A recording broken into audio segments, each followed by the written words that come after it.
enough for me. I'm sorry. If you don't know, the DAZN Matchroom has announced the rest of their fall schedule for the rest of the year. Right now, it's Thursday, September the 16th.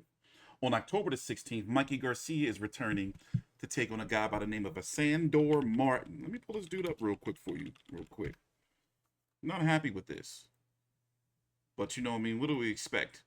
38-2 with 13 KOs. It's at a catch weight of 145 pounds. Do you know anybody on this anywhere? Anthony, can you dig it? Yidget. He fought him. Remember, Rolly Romero, the guy who's rumored to possibly be fighting Tank later on this year, Tank Davis, beat him, and Sandor Martin beat him. Doesn't really say much. By the way, this is Mikey Garcia's first fight since Jessie Vargas, and that was at the beginning of last year, just before the country shut down, a few weeks before the country shut down. So he was pretty much approaching a 2-year layoff, and I'm guessing this is to knock off the rust. Now, here's how I feel. Personally, I don't feel like if you're supposed to be a superstar boxer, which many consider Mikey Garcia to be, especially with his pay scale, I don't think you need tune-ups like this, man. Now, word on the curb is he's supposed to be fighting Riga's Prograis, but this is supposed to be an interim fight before them two fight. So, I mean, I'm going to watch the fight. I'm going to cover the fight. But I got to be honest, I've never been high on Mikey Garcia, at 147 pounds. I understand the Errol Spence fight was about getting some money. I get all that. All right, cool. And he saw something, and he ended up getting beat up for 12 rounds. I mean, I wouldn't really say beat up, but outboxed pretty much for 12 rounds. He wasn't able to do anything.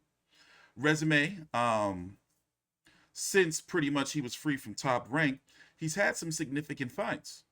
The Zaklatanikin, fight, I like that fight. Adrian Broner, I was at that fight. I like that fight for him. Sergey Limpinets was a nice little fight for him. I feel that Sergey Limpinets should stay at 140 pounds. Robert Easter, this was a nice run right here. Between Zaklatanikin, I'm sorry, I'm always butchering his name. Let me turn my mic up a little bit.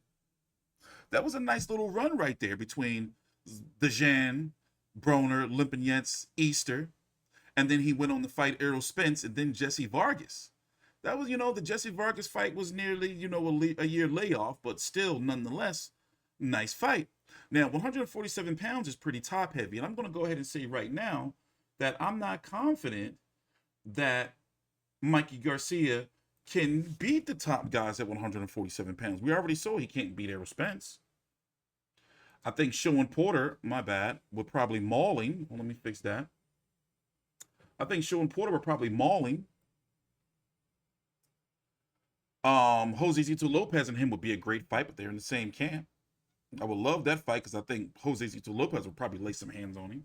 Maybe I'm being disrespectful. Virgil Ortiz, I don't like Mikey Garcia in that fight. Stanionis, I believe he can beat him. Maybe I'm being too hard on him, but right now, the Jessie Vargas win hasn't really proved anything to me at that weight. So also, another fight that they've announced. Oh, by the way, here's the undercard for that. Let me pull it up real quick for you for the Sandor Martin fight. Nice, solid Hispanic, undercard is taking place in Fresno, California. Elwin Soto versus Jonathan Gonzalez. Bam Esteban Bermudos versus Jesse Rodriguez for the WBA world title. You got 2 WBA world titles on the line right here. Wonder what's the deal with those.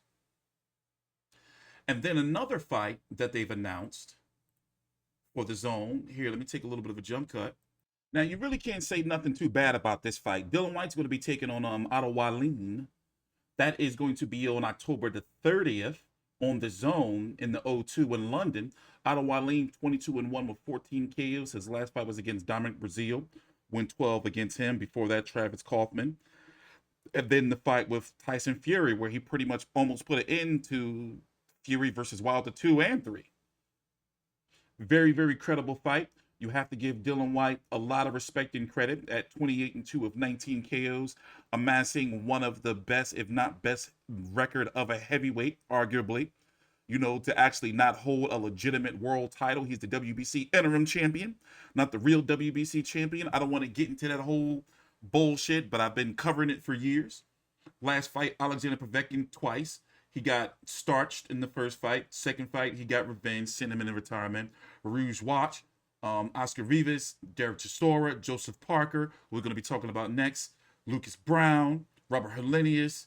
I'm not counting Malcolm Tan. That was just a little bullshit fight on ESPN. Derek Chisora again, David Allen, Anthony Joshua. Very, very, very good resume. And it still remains to be seen if he's going to ever be able to get, a WBC shot within the next 2 years. Because say, for example, right? Let's say, for example, he beats Otto Wallin. And Tyson Fury defeats Deontay Wilder. They're going to go right for Fury versus Joshua again. And they may do it for 2 fights. So will Tyson Fury make the franchise champion? That's going to piss fans off. That should piss Dillian Whyte off too, because no matter what, just like with the Devin Haney, Teofimo Lopez situation, there's still going to be a champion over him that's going to be recognized as the WBC champion. So that doesn't really solve anything, because the belt that he has, pretty much that interim belt, Tyson Fury is already the franchise champion. You might as well say it doesn't make any sense. Another fight that they're going to be doing is a fight that nobody really asked for, is Derek Chisora versus, Joseph Parker versus a Derek Chisora 2. Okay, I understand the first fight was close. A little bit of a controversial card. But, it's not a fight that people are really asking for. I'm not really, hyped for it. This is supposed to be at the end of the year on December the 18th. 32-11 with 23 KOs. God bless Derek Chisora, 37 years old, who just keeps getting paydays, leading pay-per-views and events and getting significant fights. That's taking place in the AO Arena in Manchester is what it's called. Oh, by the way, for these 2 cards right here, the undercards have not been announced. Derek Chisora last several fights. Of course, he fought Usyk, Parker in May of this year. Last year in a very, very good effort against Alexander Usyk. That was last December. David Price, Spielka, Dillian Whyte, Takam. He's got a pretty, he's been really still out here kicking. But this is definitely a must-win for him. But then again, is it? Because we can still see him getting fights. It'll just not be headlining anymore. They haven't announced the undercard yet for this. Let me check. Nope. Not for this card. Not yet. So we can expect for that information to be coming out soon. But yeah, this is pretty much, the headline events for, October. Like the marquee events for the zone. By the way, here, $22 a month after taxes. Unless you're paying for it yearly. They'll never get my yearly money.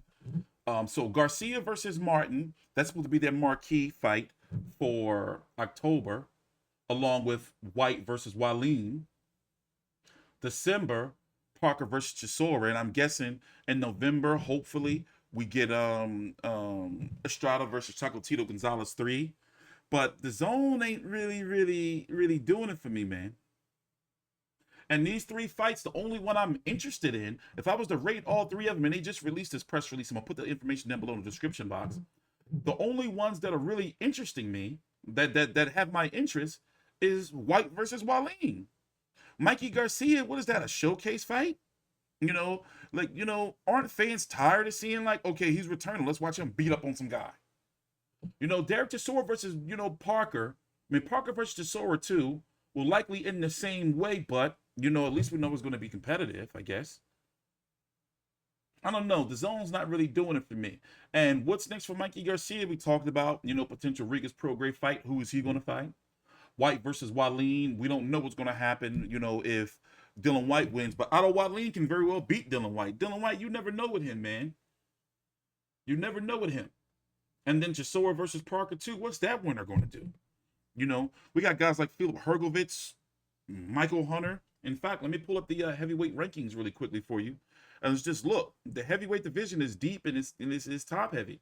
I'm talking about guys that can realistically fight the winner of Whyte, Wallin, Parker, Chisora. I don't want to see them win this fight. Lord knows. You know, you got Joe Joyce out there, even though he's over on, you know, BT over with Frank Warren. You got Michael Hunter, Felix Hergovitz, Tony Yoka, Frank Sanchez, and F.A. Jagbar fighting on the undercard of Fury versus Wilder 3.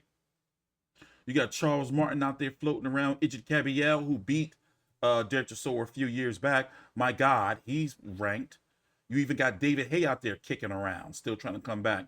You got the Chinaman, Zheli Zhang, Huey Fury. You know, I mean, you know, that's one of the things I really don't like about like how boxing is so fractured. You know, where, oh, well, we can't fight this guy because of this promotional network and all that. Ugh. I'm TstreeT Controversy with FightView360.com. Please take time out, like the video, subscribe. Follow me on Twitter at TstreeT Controversy. And also, take a time out and download the WBC app by the Vive Network. I'm going to be putting that link down below in the description box along with some other content coming soon on that venture. Please subscribe.